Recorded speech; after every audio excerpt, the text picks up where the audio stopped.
జీవ మరణములు నాలుక వశం అంట. లైఫ్ అండ్ డెత్ పవర్ ఎక్కడ ఉంది? టంగ్.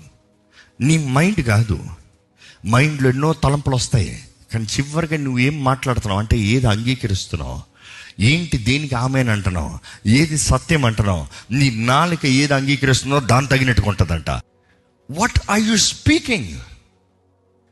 కొన్నిసార్లు పిల్లలు తప్పు చేసిన ఈ నోరు అదుపులో పెట్టుకోవాలి.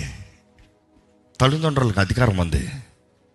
నువ్వు ఎవరికి ఇస్తున్నావు ఫలం, ఎవరికి ఇస్తున్నావు అధికారం? దేవుడి దీవెనలుగా, అపవాది నాశనాలుగా. ఎందుకంటే వాడు పొంచున్నాడు, ఎవరు పర్మిషన్ అవ్వాల్సిన అవసరం లేదు. ఇంకో మాట చెప్పాలంటే వాడు పొంచున్నాడు, కొట్టరా వాడిని అంటే కొడతానికి.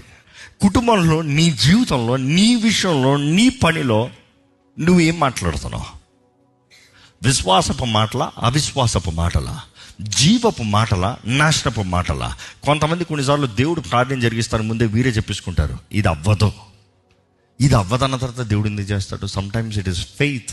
నా దేవునికి సాధ్యం, నాకని కాదు, నా దేవునికి సాధ్యం.